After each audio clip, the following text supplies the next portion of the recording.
Chapter 6. The woods that surround Hamilton Junction seem endless. Sikorsky liked exploring the woods when he was a child, a small child who was even smaller than he is in the present day. He'd wander around and explore the vast expanse of dry creek beds and get his clothes stuck with burrs or on bramble bushes. He would stomp on the dreaded May apples and start small fires to explode expired fireworks. He would imagine the woods becoming sentient, trees sprouting overnight and swamping entire yards and consuming Main Street. He imagined himself being buried in the woods. He imagined that when he'd finally expire, he'd have his horde of grandchildren feed his decrepit carcass into a wood chipper and mix the slurry of shattered bone and shredded meat with concrete before burying the cube in the woods. I think that would be the closest thing to immortality I can achieve, said Sikorsky, after detailing these thoughts to his friends. This was far from the first time that his friends had gathered into the woods just after sunset. It was the first time they had heard him detail these thoughts to them. But all of them looked away from him. But they all looked with moon-side terror. Can we go one day without you behaving like some kind of manic fabulist sicko? Asked Wise Peter. No, said Sikorsky. I will be there by your side telling you all my delights until the sun explodes. Brick's the only thing keeping the sun from exploding, stupid, said Harris. That's just lovely, said Charles Foster Kane. Can we focus on the primary topic, everybody? I think if we're going to tackle this case, we need to meet regularly, and we can't be apart. Wouldn't it make more sense for us to split up and search for this psycho on our own? Asked Harris. That's what Brick's been suggesting to me. Are you insane? Asked Charles Foster Kane, who already knew the answer. Splitting up would put us all in danger, safer in numbers. And what would you have us do if we actually found this killer? Asked West Peter. We can't all gang up on him and start swinging. Assuming it is a him, said Harris. Naturally, we'd run together, said Charles Foster Kane. Christ, Pete, it's like you don't even consider these things.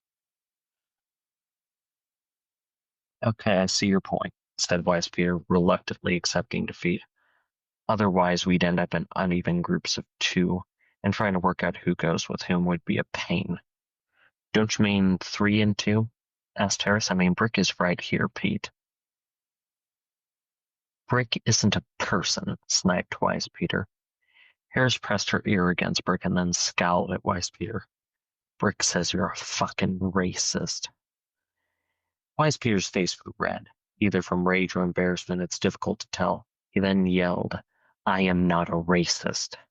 That's exactly what a racist would say, chimed in Sikorsky, now eager to egg on Harris's delusion. You're more racist than Mr. West, shouted Harris. Nobody is racist, shouted Charles Foster Kane, raising his hands to try and regain some control over the situation. Can we focus on something real for a second here? Murder. Cold-blooded murder. Christ, it's like you guys don't even care that 2 people are dead. Wise Peter relaxed, but only slightly. He dug his thumbs into the pockets of his brown corduroy pants. Harris crossed her arms. Sikorsky stared out at the night sky. You could see the faint green glow of Ronald Reagan's cruel machine. Imagine the pure ecstasy of being on the receiving end of one of President Reagan's tungsten rods from God. Bodies shattered and nations broken. Hell yeah. Their silence was broken by a shrill scream that cut through the night air like a hot knife. The voice had a wet quality to it, like there was something deep and wrong in the way it spoke. Please, God, help us. The kid's eyes started towards the sound of the scream, then they booked in the opposite direction, down the path that led towards where they stored their bikes. All the while, the voice of a woman pleaded with someone, anyone, to help her. Oh God, came the scream. Jesus Christ, somebody help me. Everything fell silent when the kids mounted their bikes and raced out of the woods like the devil himself was after their ankles. We left the woman to die, was a phrase that entered Wise Peter's skull as they jetted down the road to their respective homes in the dark of the night. They made a helter-skelter dash towards their houses, and all Wise Peter could think of was that cold and terrible fact. Wise Peter didn't sleep that night. Morning brought little comfort. Everything felt gray, even as he bathed in the warm yellow light of day. His mother, Jocelyn, left for work sometime around 6, and Wise Peter dared to make an appearance downstairs when he heard her Harvester Scout Terror pull out of the driveway and begin his trip to the insurance office. Wise Peter flicked on the radio and tuned it to the local news affiliate. The local journalist, if he could even be described as that, Aaron Harnstein, was discussing renovations going on with the Oak Street Presbyterian Church. Nothing about a murder at all. The only thing that came close to a murder was Harnstein talking about how the church was going to be the site of a memorial service for the Bright family. A new phrase entered Wise Peter's mind.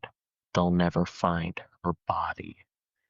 Wise Peter poured himself a bowl of Penn's halvesies and drowned them in milk, all while his eyes remained glued to the radio. It was a terrible cereal, but it had half the sugar of Penn's other products, so naturally his parents thought it was healthy. But his mind wasn't on cereal. His mind danced with a horrible sensation of guilt that constricted around his throat and his heart. Didn't even touch the halvesies as they grew soggy in his bowl, becoming more of a crude mush than a cereal. The news would arrive in any minute. It would arrive and tell him about how he personally failed to save someone's life when he and his friends could have. That was if they found a woman's body at all. Would the guilt continue to wrap around his insides and grow like a tumor? They'll never find her body. He wondered if his friends felt the same overwhelming sensation of guilt. Harris probably would, but she had a piece of masonry to console him. He had to hope that relief would come soon. Charles Foster Kane had probably forgotten in the night between him and his morning cup of cappuccino. Sikorsky probably remembered and was reveling in it. The radio roared to life with breaking news music, and it flashed its sexy synth number that made the hair on your body twitch. A body has been mostly recovered from the southern section of the Prudence Sims forest. A reporter practically screamed. 2 people of interest have been detained by the Hamilton Junction Police Department. Oh, thank God, said Wise Peter, dramatically collapsing with his face against the cool, polished surface of his family dinner table. The cruel knot in his stomach eased up. There was a click, and the sound of the radio stopped. Wise Peter looked up and found his father, Florence, standing in the doorway to the kitchen. That's probably enough of that, bud. You'll get nightmares listening to that. Florent cut across the room and over to the coffee maker. He smiled as he emptied a cup of strong black brew into a chipped Carter Mondale campaign mug.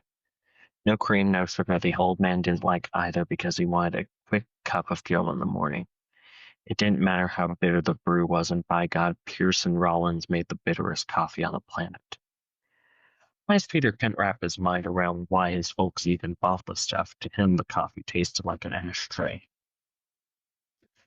Wise Peter was also sure that he saw a split-second reaction of disgust flash across his father's features as Florent placed the cup against his lips. So it seems they might have caught the fellows who were doing the killings, said Florent. Yeah, seems like it, said Wise Peter. Look, said Florent.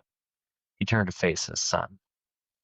I think you're pretty aware of how messed up yesterday was, but it seems like the situation's been sorted. Think you can handle not being grounded anymore? Yeah, said Wise Peter. I think I can handle it. Super, said Florent. Just, if you have to hang out with your friends, don't go at it alone. Stay away from strangers, all that. You aren't stupid, so don't act like it. You got it, sir. Good man, said Florent. But, why was it you shouted, thank God, a moment ago? Are you happy another person is dead?